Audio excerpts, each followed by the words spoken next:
Tenemos hoy a Juan Francisco Ortega, que está presentando su novela de Pernella París, y lo acompaña Jerónimo Pizarro.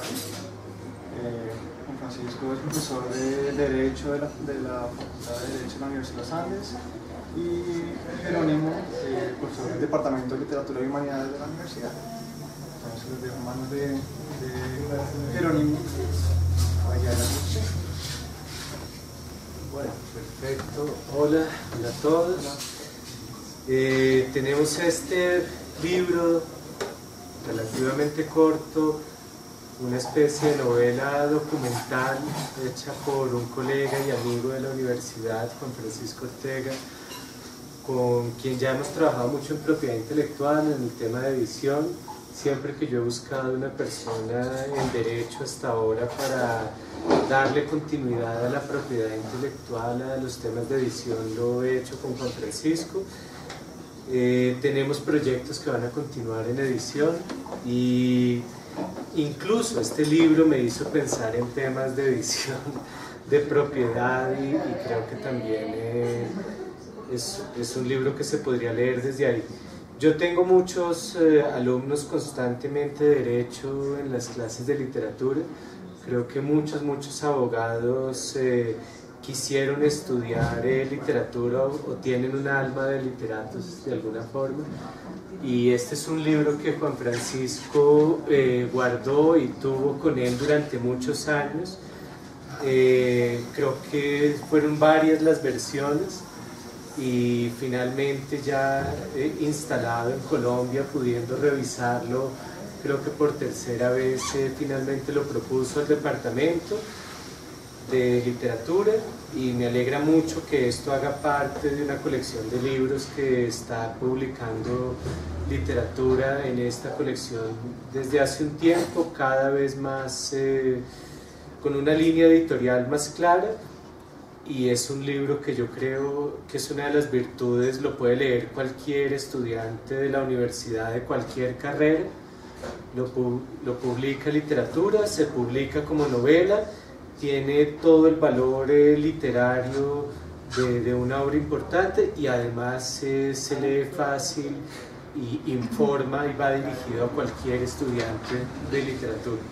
Yo me imagino fácilmente uno de estos libros que tiene casi también cara de Séneca, para un CBU, para un curso abierto, porque de alguna forma se puede leer como una introducción al proyecto de la enciclopedia, a todo el tiempo del iluminismo, y hacerlo de una manera divertida,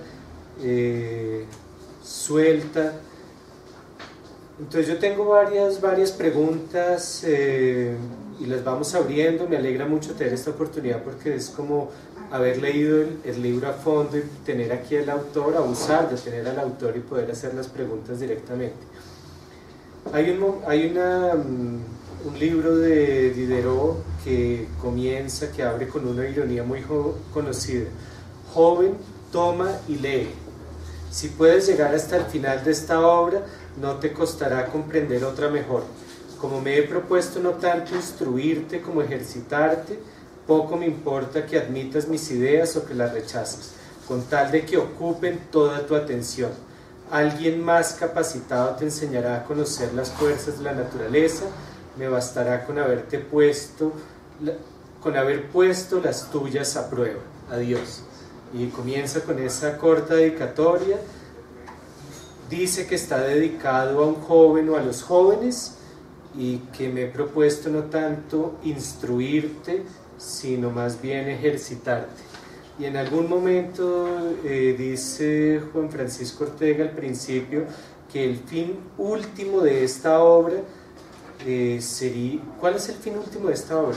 Incluso sin citar lo que está en el prólogo. Creo que era hacer un recorrido por la ilustración y por medio de la actualidad, los valores que la época ilustrada reflejaba, ¿no? Pero en un aspecto mucho más abstracto, ¿no? Un aspecto más concreto era un libro que se revisó y se destinó para que los estudiantes de la universidad, de mis clases de Derecho, en el que muchas veces desconocían de dónde venía el Estado, de dónde habían surgido los derechos y libertades, de dónde habían surgido nuestros códigos civiles, nuestros códigos de comercio, pues tuvieran ese anclaje histórico, ¿no? Pero claro, tuvieran un anclaje histórico de una manera en el que pudieran asumirlo casi como una golosina, ¿no? De una manera algo más amena, que no hacerlo a través de un libro de teoría jurídica, sino a través de una novela que pues intentó escribir de una manera fácil y relativamente sencilla, ¿no? Pero yo estoy casi seguro que va a ir más allá de las clases de derecho. No, claro que sí, ¿no? Bueno, claro que sí, no, depende, pero la idea era esa, ¿no? La idea es que puede leerla cualquiera, no es solamente una cuestión de derecho, es un recorrido. El libro quería tener fundamentalmente, poner de manifiesto los ideales de la Ilustración, quería poner con claridad el tránsito de lo que era el Estado absolutista a lo que era el Estado moderno, y los valores que encerraba, ¿no? Pero y hacer eso de una manera sencilla, que por tanto no solamente los dos autores, Voltaire y Diderot, se contaban sus vidas, y mientras entraban en estas profundidades pues también se contaban pues sus líos de cama, los chismes de sus amistades, o lo misántropo que era Rousseau cuando perdía el ajedrez, ¿no? Es decir, había un poco. La gran ventaja es que tenemos toda esa información bibliográfica, porque una de las cosas que sí está en la novela es que la novela es una novela, pero no hay un solo dato inventado. Es decir, la novela se escribió ajustando todos los hechos que son reales y que están documentados en correspondencia bibliográfica, o bien entre los autores o bien de los autores con terceros. Sí, de hecho esto termina con una bibliografía, termina indicando cuáles son las fuentes más importantes. Sí, es un listado enumerativo que no exhaustivo, ¿no? Porque básicamente para hacer la novela, aparte de leer, de examinar la bibliografía más importante al uso, también básicamente leí prácticamente toda la novela, toda la correspondencia que existía, que tenían estos autores, ¿no? Gran parte de ella se conserva en la Fundación Voltaire en Londres, donde estuve, y la otra parte en la Biblioteca François Mitterrand de París, ¿no? Donde uno puede tener acceso a la bibliografía, e incluso puede tener acceso al mejor facsímil de la enciclopedia, ¿no? El facsímil de la edición original, ¿no? Posteriormente en las facsímiles, en las versiones ya posteriores que se hicieron, ¿no? Y bueno, y yo me voy a quedar por ahora en la nota final por contextualizar. Hablábamos ahora rápidamente algo así como, pero también hay mujeres. Es el diálogo entre Diderot y Voltaire, pero hay mujeres, muchas mujeres. Las mujeres son de las cosas que sin duda son más importantes en la vida, ¿no? Y en la ilustración hubo muchas mujeres, y hubo mujeres muy importantes, ¿no? Y por esta visión antropocéntrica en el sentido masculino de la mirada de la historia, las mujeres fueron olvidadas, ¿no? Y yo en buena medida he querido recuperar eso, ¿no? He querido recuperarlo porque la importancia que tuvieron mujeres como Madame de Pinay o tantas otras en la ilustración fueron trascendentales para apoyar, no solamente para apoyar, sino incluso también para impulsar, y por no hablar de Catalina de Rusia, por ejemplo, ¿no? Mujeres que jugaron papeles definitivos en la evolución de la ilustración y que la historia por alguna razón olvidó. Aunque tal vez desde afuera, no sé, yo estaba leyendo que Diderot llegó a escribir 6.000 de los artículos más o menos de la enciclopedia, pero de los artículos de la enciclopedia, ¿hay alguno por mujer? Sí, en la enciclopedia tiene varios artículos escritos por mujeres. Madame de Pinay escribió alguno, y no son muchas, pero sí que hay algunas mujeres que escribieron.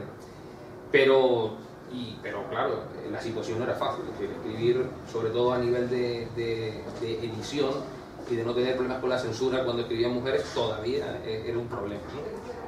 Bueno, yo voy a seguir desviándome y ahora llego a otro tema, pero ¿cuál era la censura? Porque es casi una contradicción. La enciclopedia es un proyecto sobre toda una cantidad de ideales de libertad en un momento en el que la libertad va cobrando cada vez más importancia con ambigüedades. ¿Cómo es posible censurar un proyecto en principio sin intereses, digamos, personales detrás, donde parece que prima el conocimiento y una idea de universales? Lo que pasa es que el conocimiento no es neutral, el conocimiento siempre responde a determinados intereses, ¿no? y el conocimiento era una fuente de poder. La enciclopedia no es que estuviera sometida a la amenaza de ser censurada. La enciclopedia es que fue censurada en varias ocasiones y los editores, Le Breton, que es un tipo que en el mundo occidental prácticamente se tiene olvidado, salvo en Francia, que se considera prácticamente un héroe nacional, fue el que sacó a capa y fuego, defendió a espada y sangre el proyecto enciclopédico. Y no salió de Francia de milagro, porque Catalina de Rusia ofreció a Diderot y a D'Alembert el irse y hacer la enciclopedia bajo su manto protector. Lo que pasa es que en último término Diderot, aunque tenía una enorme relación con Catalina y tenía un afecto espectacular, sobre todo porque prácticamente le había comprado su biblioteca, ¿no? Y con eso había subsistido bastante bien, ¿no? Una compra extraña porque la biblioteca nunca se la entregó, sino que prácticamente fue un subsidio. No lo hizo porque en último término tampoco se fiaba demasiado. Los ilustrados nunca se fiaban mucho de los monarcas absolutos, ni siquiera cuando eran sus amigos, ¿no?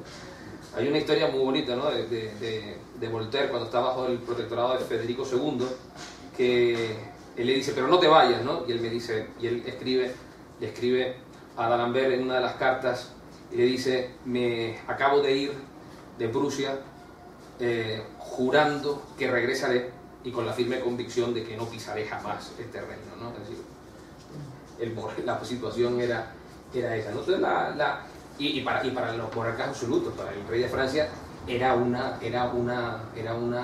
amenaza que en buena medida hay una anécdota que se cuenta en el libro, ¿no? Y que no voy a desvelar, pero que significa bien esa cuestión, ¿no? La cuestión de, bueno, el riesgo que suponía un trabajo como una enciclopedia. Y ahí hay 2 o 3 temas, que a veces el monarca que apoya, digamos, a Diderot o a Voltaire es un monarca de un país diferente al país en que está o al país de origen, que hay toda una relación curiosa entre la enciclopedia y el poder y esos monarcas absolutos, y que cuando viene la censura, que fue por donde empezó un poco lo último, casi la censura es una traición, porque hay el editor inicial, el primer editor, el que va a impulsar la enciclopedia, Le Breton, después de publicar 6, 7, 8 volúmenes, es que decide ya en uno de los volúmenes tardíos censurar a personas con las que lleva trabajando 20 años. Y una censura de adentro del propio editor tardía, ¿por qué? Bueno, están protegidos por los monarcas. Pero no están protegidos en Francia. Eso ocurre, efectivamente, yo recuerdo que en el volumen 9 o 10 de la enciclopedia, en el que Diderot al revisar, ve con espanto que hay algunos artículos que se han modificado, ¿no? Y que posteriormente se hace por la presión y por la ruina económica que supondría, ¿no? Eso solamente salen algunos ejemplares porque posteriormente en las siguientes ediciones se vuelve a recuperar, ¿no? Se vuelven a reformar. Pero eran unas reformas que no dejaban de ser menores, que atentaban fundamentalmente contra algunos conceptos abstractos de deidad o el concepto del ateísmo, cosas así, pero eran cuestiones que rozaban más con el ambiente, con los ámbitos religiosos, ¿no? Pero se dice que Le Breton, no sé si es ficción o realidad, quemó los manuscritos que permitían corregir los artículos. Sí, bueno, eso no se sabe, eso nunca se sabe, pero lo que sí se sabe es que los autores que lo hicieron sí que corrigieron los artículos, de tal manera que tampoco hubo una gran diferencia. Y algo que me pareció muy curioso, yo le iba a preguntar hasta que lo vi en la nota final, es la correspondencia entre dos grandes figuras que además fueron grandes estilistas de la lengua francesa, y en algún momento parece que Juan Francisco Ortega quiso escribir como Voltaire, quiso escribir como Diderot, pero al final lo hizo y no lo hizo. Eso es un intento prácticamente imposible, ¿no? Pero siempre hubo el intento. Cuando uno lee, sobre todo después de leer durante muchos años las cartas, uno se da cuenta que la diferencia del estilo es diferente. Diderot usaba frases generalmente muy amplias, con varias subordinaciones. en un estilo mucho más pausado, ¿no? Diderot era un tipo completamente impulsivo, ¿no? En el que te podía empezar una carta diciendo vete al cuerno, ¿no? O cómo es posible, con una exclamación en la primera página, ¿no? Sí, era mucho más vivaz. Y por tanto, intentar imitar ese estilo, pues claro, siempre es complicado, pero bueno, se intentó, ¿no? Como el buen falsificador que intenté ser. Y algo que de pronto se cruza, es como una pregunta doble, ¿cuál es la actualidad de la enciclopedia o del proyecto de la ilustración y hasta qué punto, digamos, esa actualidad está en, digamos, la actualidad de este libro? Porque una de las cosas que te envía al final hacia la nota es tratando de explicar por qué leer este libro en el contexto actual. Porque los valores de la ilustración están puestos en duda. Porque por lo que se luchó la creación del Estado moderno, pues está puesto en cuestionamiento.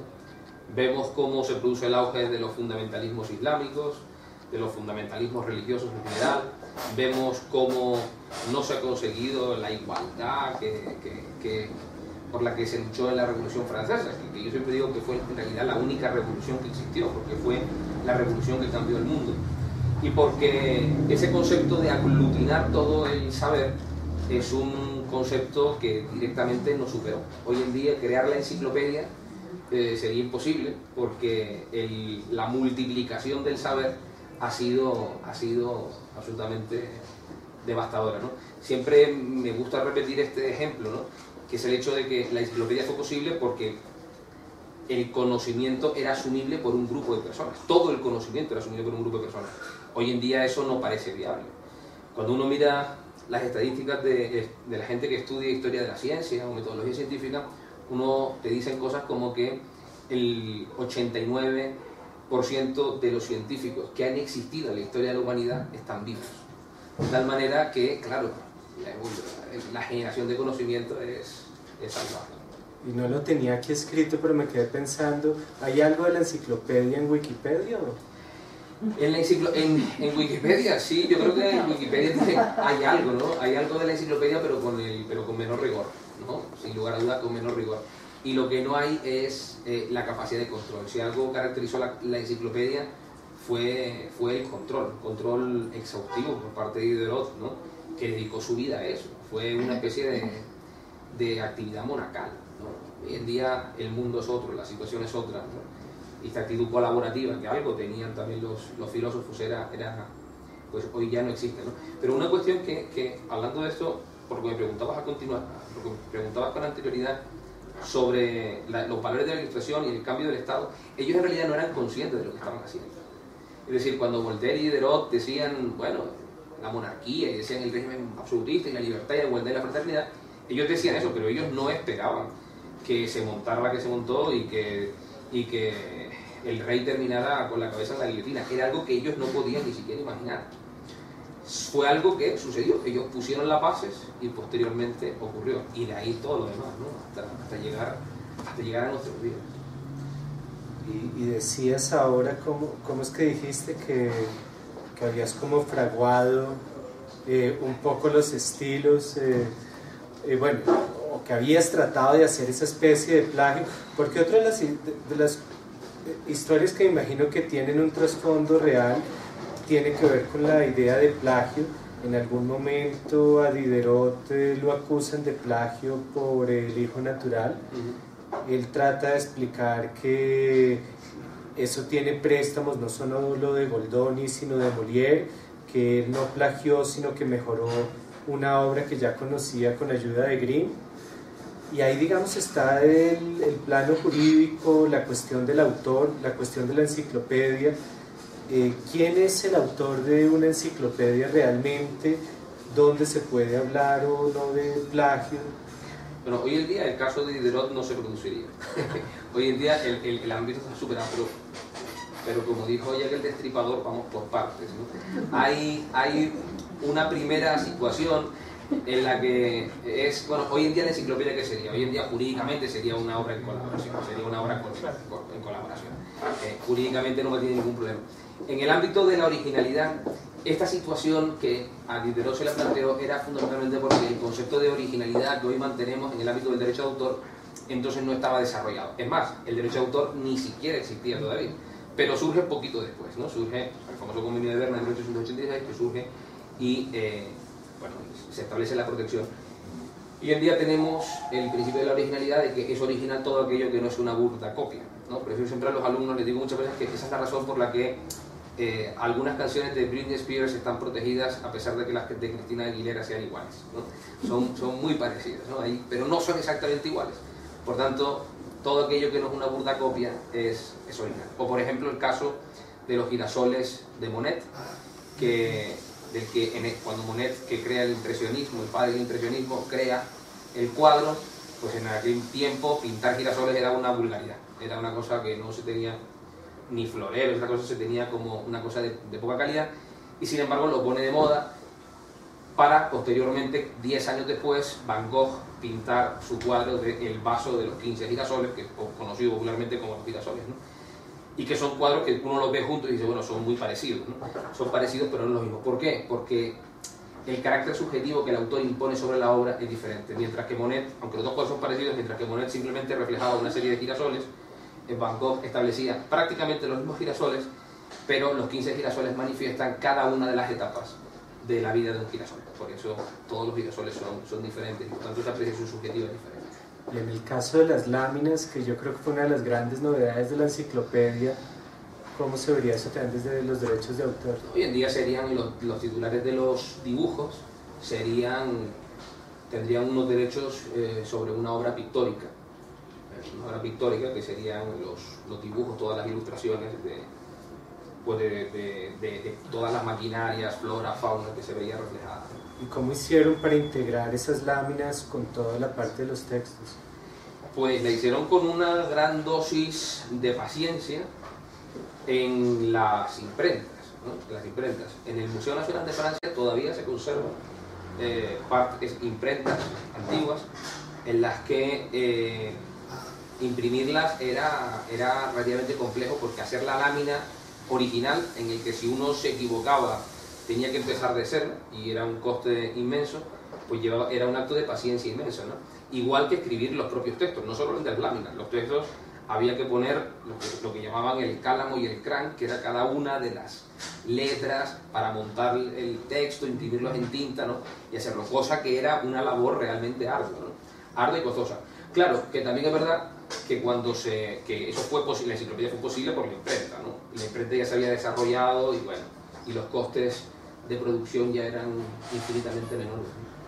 Y hasta algún punto, sobre todo Diderot más que Voltaire, pero en algún punto, digamos, Diderot está construyendo más una obra colectiva que una obra personal. Sin lugar a dudas, sin lugar a dudas. Pero hoy lo recordamos más por la obra colectiva o por la personal. Por la colectiva. Por la colectiva. Yo creo que por la colectiva. Diderot, si uno jugara a ese juego de niños que digan palabra y concepto, ¿no? Luz, primavera o calor, sol, uno diría Diderot y diría enciclopedia. Y a la mayoría de los franceses uno le pregunta, dígame una novela de Diderot, y dirían, no sé, pero fue el autor de la enciclopedia, ¿no? Y básicamente es normal, porque fue a lo que se dedicó toda su vida, ¿no? No, y porque se dice en algún momento que el primer volumen de la enciclopedia fue un éxito absoluto y varios tuvieron éxito muy grande, y después de la muerte de Diderot se hace una enciclopedia que todavía se imprime mucho más, pero hoy tal vez imprimiríamos más los libros pequeños, Jack el Fatalista, que la enciclopedia en tantos volúmenes. No estoy muy seguro de eso. No estoy muy seguro de eso. Hoy tendríamos que pensar una antología en la enciclopedia. Pero hoy en el 2016, donde vivimos en una época que no es la época del papel, sino la época del acceso, donde lo importante es tener acceso a la información, y podemos hacer algo que históricamente nunca existió, que fue desvincular el concepto de libro del concepto de papel, ¿no? Hoy en día puede haber un libro sin papel y por tanto podemos acceder a la información sin papel.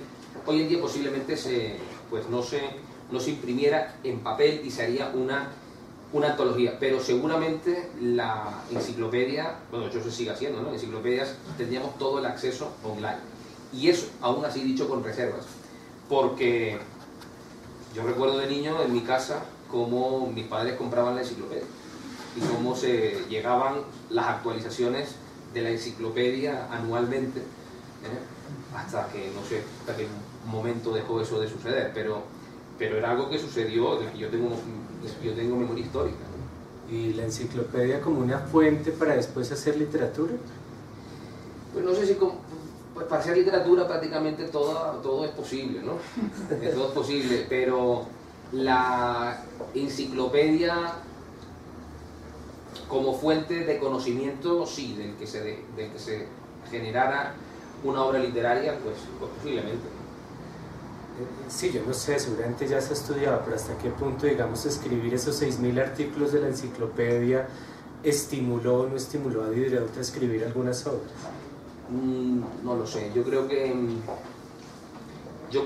Diderot tenía en su cabeza crear una obra que perdurara por la eternidad más allá de un oficio, de un ego personal. Yo tengo la sensación de que Diderot era un hombre que no tenía era el hijo de un cuchillero, un tipo que le tocó ser lo que fue porque le gustaba, en contra de la voluntad de su familia, y que él, en realidad, yo creo que llegó un momento en el que se creyó o entendió que estaba destinado a una causa mayor. Y luego creaba, claro, algunas novelas, ¿no? Pero las novelas no le llevaban una gran parte de su tiempo. El 95% de su tiempo fue prácticamente su gran enamorada, ¿no? La enciclopedia, de la que, por cierto, su esposa Nanette tenía un enorme excelo. Se dice, hay referencias, hay cartas entre Diderot y su padre. Pero gracias a la enciclopedia empezaron a vivir más cómodos. Claro, empezaron a vivir más cómodos porque cuando le empezaron a pagar mejor y cuando Catalina le compró la biblioteca por un precio absolutamente astronómico, pues claro, empezaron a vivir mucho mejor, ¿no? Pero ella como en buena medida casi todas las esposas que han tenido la suerte o la desgracia de convivir con intelectuales o con gente que nos dedicamos a la academia, pues se quejan cuando nos encerramos en nuestra cueva a estudiar, ¿no? Y dice, bueno, oiga, pues eso le pasaba a Nanette, ¿no? Nanette se enfadaba y decía, oiga, usted no me hace ni caso, ¿no? Le decía, cállate que estoy haciendo la lámina del último artículo, ¿no? Y eso siempre generaba una cierta molestia, ¿no? Eso históricamente no ha cambiado demasiado, ¿no? Bueno, pero hizo más artículos que nosotros los profesores. Sí, claro, mucho más, ¿no? Y sin Word, ¿no? Y sin Word, que era un... Y no están en Scopus. Sin Scopus, sin conciencia.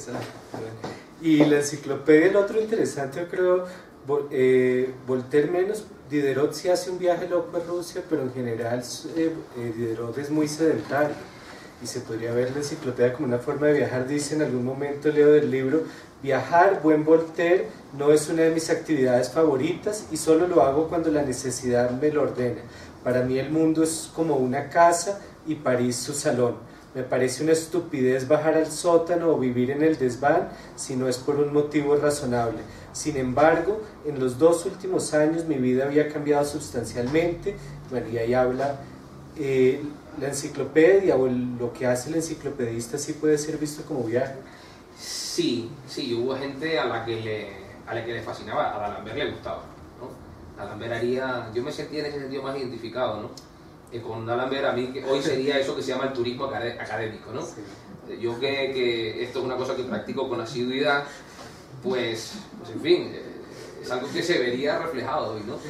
Entonces, pero Diderot no, pero Diderot fundamentalmente porque sentía que era una pérdida de tiempo. Él hace ese viaje a Rusia porque Catalina se pone muy pesada y le dice, oiga, vente para acá, y además, en fin, había un interés económico por medio. Y luego había otra segunda cuestión que Diderot lo dice así como un poco soslayado en alguna de las cartas, que es que durante el trayecto él podía conocer a Juan Sebastián Bach, al compositor del que tenía una admiración secreta y una de sus hijas también. Entonces, digamos que eso fue también un incentivo. Pero él era poco viajero, todo lo contrario que Voltaire, que era un señor que le encantaba salir de un lado. A Voltaire le gustaban 2 cosas: uno, viajar, que no le gustaba a Diderot, y otra cosa es que a veces de Voltaire se olvida eso, ¿no? Pero Voltaire no solamente fue un gran filósofo, sino que se llegó a convertir en uno de los hombres más ricos de Europa. Era un gran comerciante, era un tipo que fue de los primeros grandes contratistas del Estado francés. Él, cuando se sacaban las licitaciones públicas o las licencias públicas, él era de los que concursaban. y llegó a tener pingüe beneficios, ¿no? Entonces voy a unir una pregunta que ya tenía con otra. Hablamos ahora de identificación. Juan Francisco Ortega se identifica más o menos con cuál de los dos, con Diderot o con Voltaire. ¿Y la enciclopedia puede ser visto como un proyecto burgués? Hombre, yo me identifico más con Voltaire, sin duda. Diderot era un señor mucho más aburrido, en el que yo si hubiera tenido que ser amigo, irme de copas o de cafés, pues me hubiera ido con Voltaire, que además era un sujeto con una lengua viperina, y siempre los sujetos malos son mucho más interesantes, ¿no? Por definición. Yo me siento más identificado con Voltaire, y la enciclopedia no es no podría ser, digamos, encuadrada como una posible obra burguesa, no, es que es la obra burguesa por definición, es decir, es la obra burguesa. De hecho, la Revolución Francesa es la obra burguesa, es la obra de los que dicen, oye, nosotros somos los que nos manchamos las manos, los que generamos el conocimiento frente a los nobles, que eran una panda de sátrapas, ¿no? Exactamente como ahora. No, eso no ha cambiado, eso no ha cambiado, ¿no? Una de las cosas que decía la historia es que los patrones se mantienen, ¿no? Y ¿sí es un proyecto tan racional o hay algo también de locura en todo este proyecto de la enciclopedia? Yo estoy pensando en este libro del que hablé rápidamente antes, de Simon Winchester, El profesor y el loco, que es la historia de la construcción de la enciclopedia británica. La enciclopedia británica, según esta novela, la mitad de la enciclopedia británica la escribe y la construye un sujeto más o menos desconocido porque es un criminal, pero también es un erudito que desde un sanatorio, pero nadie sabe que es un sanatorio, va mandando todos los artículos, pues todas las entradas del diccionario. Y en algún momento se dice que hay un Luis de Jaucourt, que habría colaborado muchísimo con la enciclopedia, con muchísimos de los textos, y digamos que de pronto hay 2 o 3 autores menos visibles. Sí estaban, digamos, en su sano juicio todos los colaboradores de la enciclopedia, y hay algo de locura en ese proyecto a pesar de ser del iluminismo. En los colaboradores, algo de locura no, pero en Diderot y en menor grado de D'Alembert, pero en el mayor grado de Diderot, claro que lo hay. Tiene que haber un grado de lo que hoy llamaríamos un síndrome de una obsesión maníaco-compulsiva que tuviera la capacidad para estar durante no tantos años, tantas décadas, dedicándose absolutamente a lo mismo con el rigor con el que lo hizo, ¿no? Era una situación de alguien que se creía destinado a crear una obra que cambiara el mundo, ¿no? Y que hiciera accesible ese conocimiento. Algo de locura así podría haber, ¿no? Locura en el sentido de la obsesión. ¿Mm? Sí, en el sentido de la obsesión. Como algo así, sí, personas que tienen esta visión, que se creen llamados y afortunadamente, ¿no? Afortunadamente, porque las consecuencias que tuvo fueron brutales. Sí, bueno, y también se habla de Rousseau, de él como ermitaño, y hay un momento en el que yo creo que hay como pudor, que hay humor. Se habla le está contando Diderot a Voltaire sobre una condesa, y dice, de todas maneras su relación no fue duradera, aunque sospecho que sí debió responder a una intensidad considerable que le exigiría un agradable esfuerzo corporal, que además de un placer efímero le proporcionó una hernia perpetua como bello legado físico. Sí, Madame de Châtelet, ¿no? Hubo varias, ¿no? Pero Voltaire, que era un hombre que no era precisamente un sujeto físicamente agraciado, ¿no? Era un hombre, pues, delgado, un hombre no muy atractivo para los cánones de belleza de la época. Estuvo muy enamorado de una marquesa que era la marquesa de Châtelet, no, la condesa de Châtelet, y en uno de estos lances pues se la encontró en la cama con otro, y el hombre se puso muy, muy enfurecido, y la condesa le dijo, pero mi buen Voltaire, no se enfade, o sea, deje que otros suplan hasta los extremos a los que usted no puede, o sea, usted físicamente no puede, pero usted sabe que yo lo amo exactamente igual, ¿no? Y él, en un acto de locura, pues intenté retar en duelo al amante, ¿no? Y el amante le dijo, pero yo soy capitán del ejército, ¿cómo voy a retar en duelo con usted Yo no voy a matar a uno de los tipos que más admiro de Francia, ¿no? Hagamos esto, ¿no? Esto tampoco a mayores, no dejas esto, es una cuestión que tampoco es para tanto, no le tenemos manos. Y él dijo, pues tiene usted razón, ¿no? Y terminaron cenando amigablemente, ¿no? Es lo que tienen las personas inteligentes, ¿no? Que llegan a acuerdos transaccionales, que sería hoy desde el punto de vista del derecho económico, ¿no? Otro ejemplo de derecho de autor.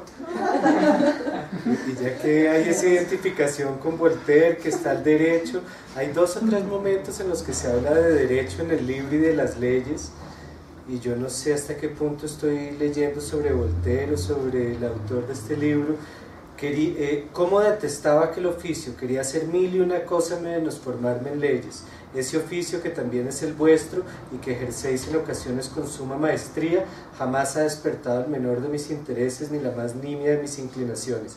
Yo deseaba ser filósofo. Y en otro momento, el derecho, buen amigo, es una materia viva que bien puede ejercitarse como si fuera un arte, tiene defectos patentes, lagunas que cubrir, malos usos que erradicar y demasiadas influencias teológicas que lo vuelven absurdo y bárbaro. Entonces yo me identifico plenamente con eso. Yo nunca quise ser abogado, es decir, ejercer el derecho. A mí lo que me gustó fue siempre leer, siempre me han gustado las ciencias sociales y el derecho es una de ellas, ¿no? Y seguramente hicimos eso porque era la que popularmente se creyó que daba más dinero y que te garantizaba una estabilidad económica mejor.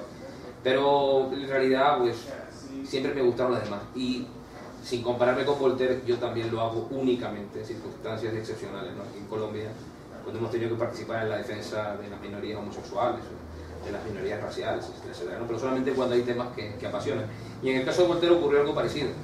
Cuando entra en la defensa de una de las mayores atrocidades, ¿no?, que se produjeron, y una de las torturas en el derecho penal que fue tan brutal que de ahí surgió un libro que es de los delitos y las penas de Cesare Beccaria, que es una de las obras maestras del derecho penal, ¿no? Y él pues luchó para defender la honra de este señor, ¿no?, al que injustamente acusaron y posteriormente torturaron y asesinaron.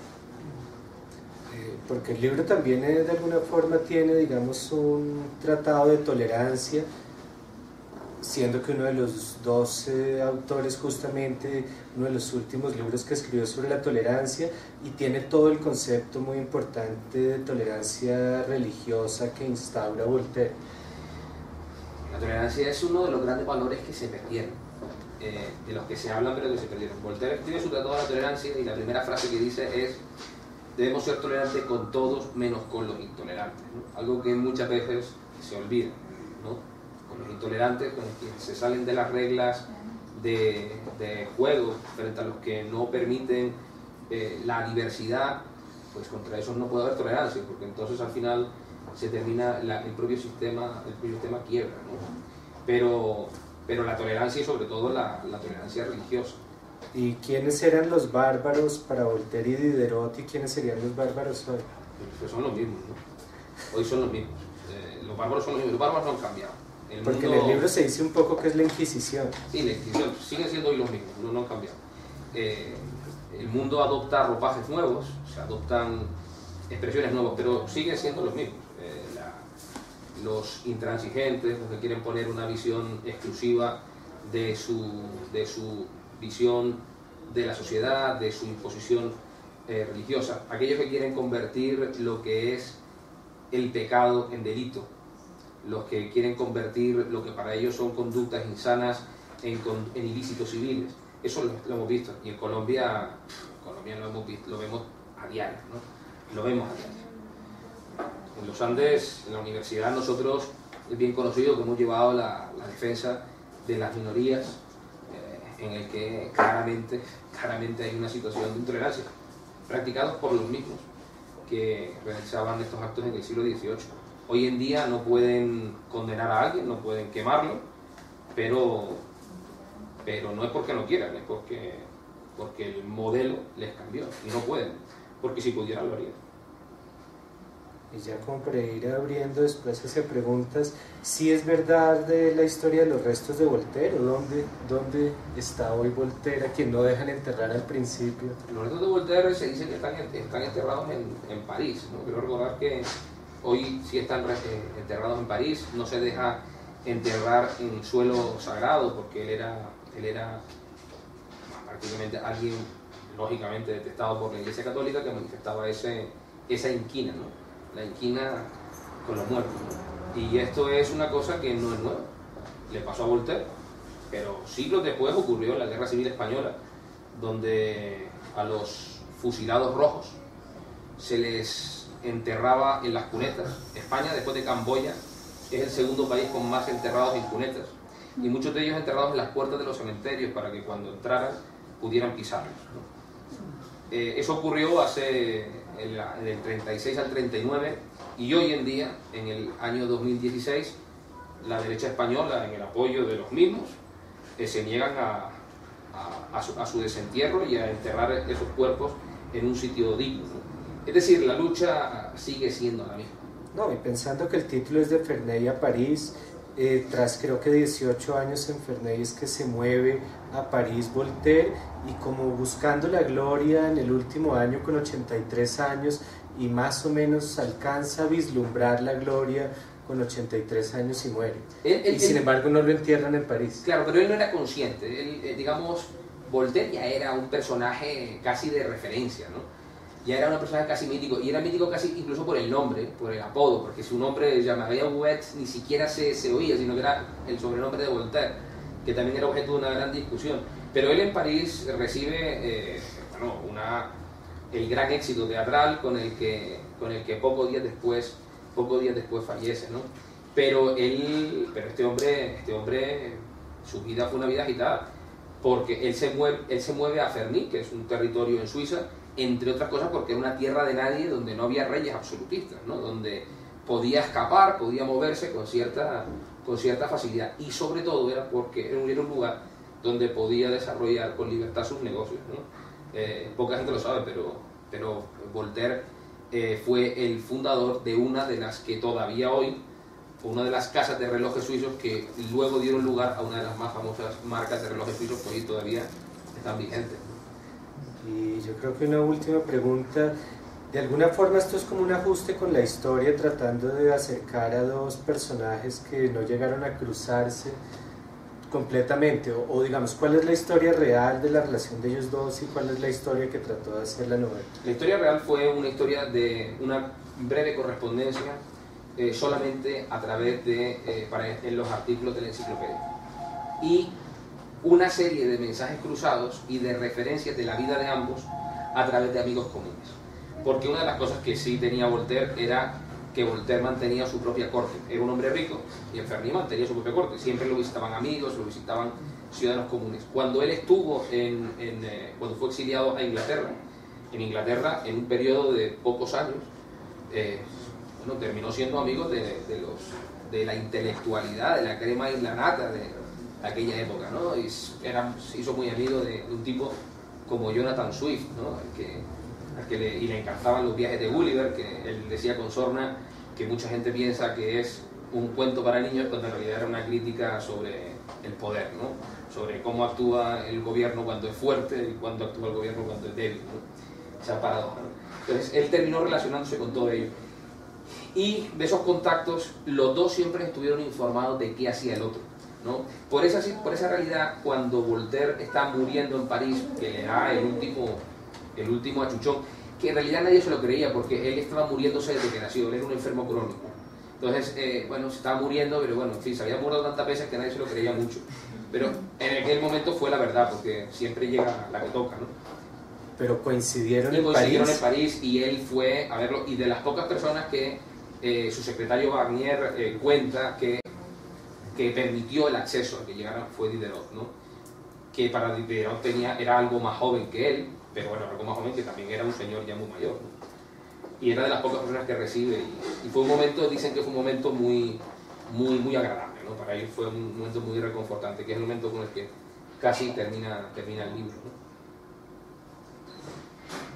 Bueno, no sé si... Yo tengo una pregunta de autor. ¿Pensaste en algún momento que estabas escribiendo en francés? Pues porque el libro está en francés, digamos, realmente. No. ¿Pensaste en eso? No, yo pienso en francés cuando leía las cartas en francés. y cuando leía las cartas en francés siempre traducía, y lo que sí sucedió fue que pensaba cómo se diría en español, porque claro, la situación no era la misma. Por eso al revisar muchas veces el texto, había palabras que hubo que cambiar porque sí, claro, eran demasiado afrancesadas, ¿no? Incluso algunas directamente no existían en el diccionario, ¿no? Entonces había esa situación. Pero la influencia de la lengua, claro, siempre fue importante. Lo que sucede es que hay una parte de las cartas, no muchas, pero hay una parte de las cartas que están escritas en inglés. Voltaire escribe parte de las cartas, muy pocas, durante la época del destierro británico, las escribe en inglés. El tipo era un crack, porque era un hombre que en aquella época aprender idiomas no era tan fácil, y este hombre tenía una capacidad magnífica para hablar, hablaba francés, hablaba inglés, y él cuenta algunas cartas, recuerdo leer algunas cartas que decían que no hablaba español porque no había tenido la oportunidad ni el contacto, pero que si no, seguramente lo hubiera hecho. Y una movilidad muy grande, porque pasa de estar 2 veces en la Bastilla a estar en los más altos cargos posibles. Sí, él decía que lo más que detestaba de los reyes era cuando le daban posada, porque generalmente eran en la cárcel de la Bastilla. Él tenía la mala, claro, era un hombre que se creó la fama, ¿no? Y cuando salía, esa es la razón fundamental por la que él huye de París. Y huye de París porque, claro, cada vez que sale un libelo en el que ponía a bajar de un árbol al rey de turno o al regente, pues claro, inmediatamente se corría el rumor de que él era el autor. Y él decía, claro, es que con esta pesadilla no hay quien viva, ¿no? Y por eso decide huir de París. ¿Y esta estructura, si digamos en cartas, la decidió algo en especial? Hay toda una tradición incluso muy española de novela epistolar. Esto se empezó a escribir hace mucho tiempo. Las cartas van contando paulatinamente la historia de los dos personajes. ¿Esa estructura en algún momento fue más clara? No, siempre se quiso poner en cartas. Lo que pasa es que las cartas han sido muy diferentes y han ido cambiando con el paso de los años, ¿no? Inicialmente había menos cartas y luego se crearon más cartas, fui cambiando la historia. Fui ajustándola hasta que el ritmo me sonó, hasta que me gustó el ritmo, ¿no? Pero llegó un momento en el que de tanto leerlo, aún dejando años de barbecho, ¿no? Dejando pasar años y medio, uno lo volvía a leer y ya le sonaba todo igual, ¿no? Entonces, hasta que llegó un momento que hice una reforma importante, que fue ya la última, en la que me pareció que el ritmo era adecuado. ¿Y esto no hubiera podido tener láminas? Sí, podía haber tenido láminas, sí, hubiera podido tener láminas, pero no se le incluyó. En el ejercicio de leer las cartas, los artículos de la enciclopedia y también las ficciones que escribieron, se percibe que ellos construyen de sí mismos un personaje, y qué tanto de ese personaje, si lo hay, está aquí. Pues yo creo que bastante. De los dos, quienes crearían un personaje mayor de ellos mismos, sin lugar a dudas, fue Voltaire. Voltaire se creó un personaje incluso en el apodo, incluso en su nombre. Sí, en el libro se dice Voltaire es mi personaje. Es mi personaje, él lo escribe y dice muchas cartas. Mire, en fin, mi persona real, pues yo puedo ser más serio, menos serio, pero Voltaire es un personaje. Diderot no tenía eso. Diderot era un tipo gris, era un hombre que, en fin, que era un talante un tanto aburrido, no tan aburrido como Rousseau, ¿no? Rousseau era un hombre, claro, un tipo al que le gusta el ajedrez ya por definición, ya da que pensar, pero... O que le da esa neura cuando pierde. O que le da esa neura cuando pierde. Entonces era un hombre medio misántropo. Ellos tenían sus roces, ¿no? Pero al final se querían, como ha ocurrido posiblemente en situaciones muy similares, ¿no? Pero el personaje mayor era Voltaire. Él era un personaje además que explotaba. Era un personaje, eso él no lo cuenta en las cartas, eso no se dice, no se refleja, se insinúa en alguna ocasión en el libro, pero ese personaje le abría muchas puertas. Ese personaje le abría las puertas a las cortes europeas, ese personaje les permitía entrar en los salones donde lo invitaban por ser un tipo con una lengua mordaz, por ser una persona interesante, cosa que a Diderot, pues, en fin, no le ocurría tanto. no le ocurrió tanto. Este atractivo que tenía para ridiculizar a cualquiera, para un tipo con una rapidez mental en el debate dialéctico muy agudizado. Eso era algo que Diderot no tenía, pues un hombre más reflexivo, más pausado, ¿no? Y que estaba y con una vida familiar, y una vida personal mucho más estable, ¿no? Voltaire no, Voltaire era un vividor, era un tipo que si lo hubiera dado por otra cosa, pues podría haber sido un gran narcotraficante, si en aquella época hubiera habido drogas, hubiera podido ser cualquier otra cosa, ¿no? Pero le gustaba ese ambiente y se convirtió en eso, ¿no?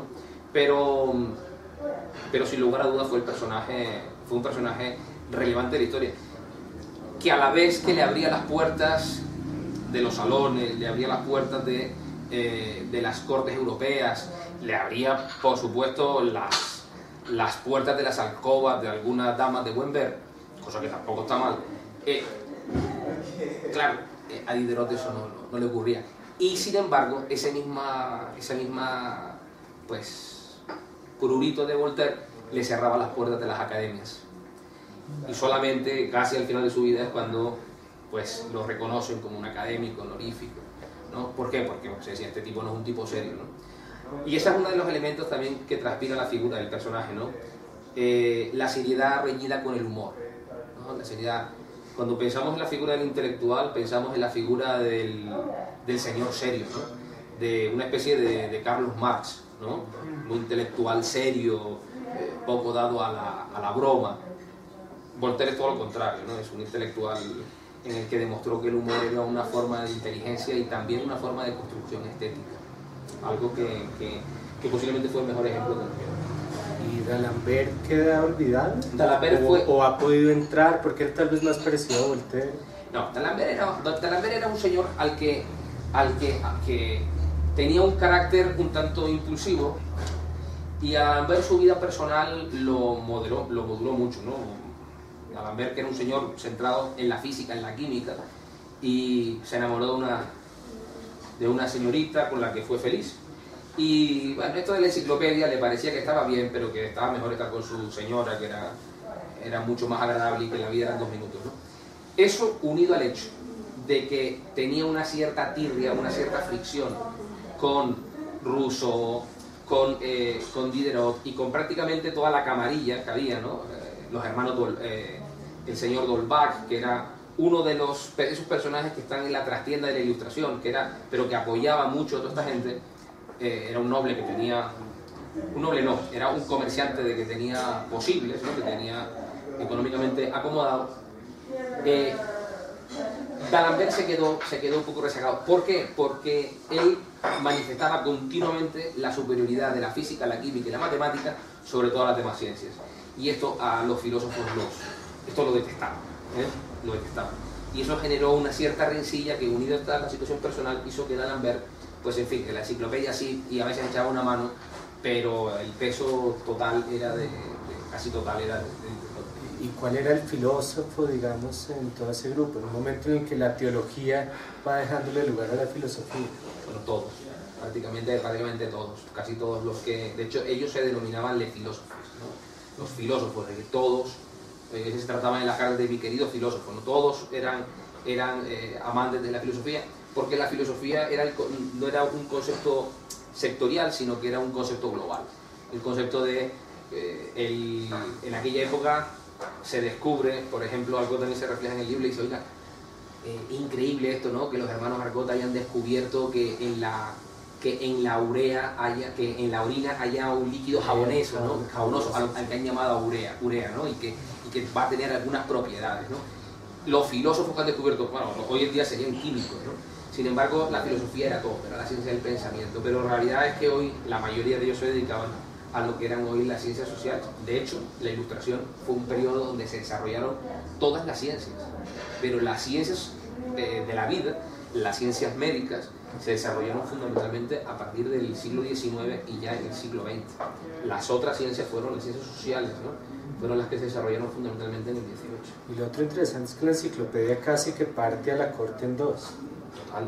Entre los opositores y los que apoyan el proyecto, y lo más tradicional y los menos, los que están más con el clero y los que no están, pero parte un poco el país. Sigue siendo igual hoy. Los que tienen una lectura del país, del poder distinto, ¿no? Los que tenían la lectura del poder de la enciclopedia como una fuente de riesgo, ¿no? Una fuente de riesgo, y los que no, y las que no, ¿no? Sin embargo, en el primer capítulo de la enciclopedia, en las primeras ediciones, los primeros volúmenes, pues Diderot fue ahí muy asertivo, fue un hombre que tuvo una visión. Por ejemplo, ellos fueron muy rigurosos y muy concretos en la lectura de todo lo que tenía que ver con los derechos monárquicos, ¿no? Con el origen de la monarquía. Hicieron un discurso que ellos no se creían demasiado, pero que sabían que si no hacían eso, pues el proyecto no podía perseguir. Y de hecho el propio rey, el propio Luis XVI, fue de las primeras cosas que leyó. Cuando Luis XVI, las primeras cosas que leyeron fueron esas entradas. ¿Conocemos algo del método que usaban para hacer la enciclopedia? Porque si yo pienso hoy por cómo sería pensar hoy en ese trabajo, pues sería ir a otras enciclopedias, actualizar un poco el conocimiento, pero en ese momento esto era una primera vez. No había nada. No había nada. Fíjate que ni siquiera había una educación formal. Exacto. Es decir, la universidad como tal, las disciplinas que había eran disciplinas muy acomedidas, ¿no?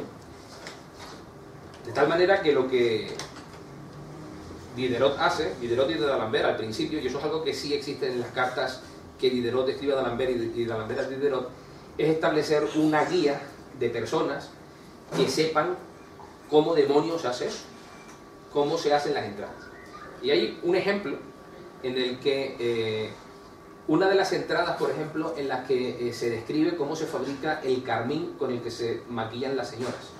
Y lo hace, la entrada, que es una entrada relativamente corta, la escribe uno de los fabricantes más conocidos de maquillaje en Francia, que no era exactamente un filósofo, era un fabricante, pero que bueno, que sabía escribir. Él escribe cómo se hace y luego Diderot lo corrige, ¿no?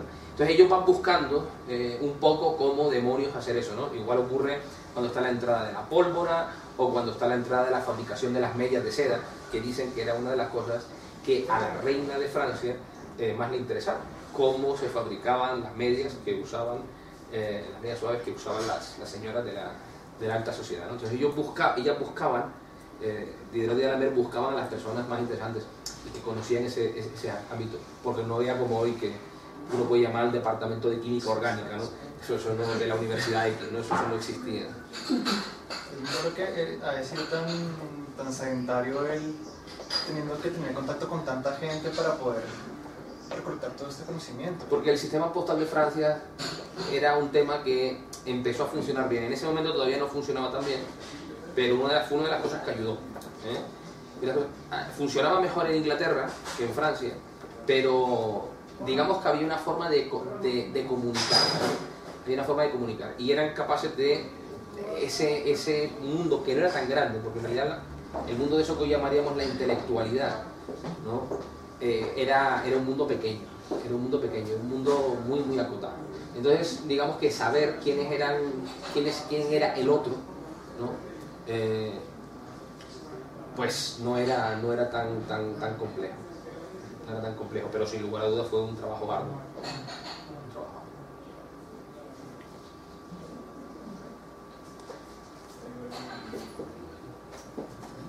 Muy bien, Hola, ¿cómo vas? Muy bien.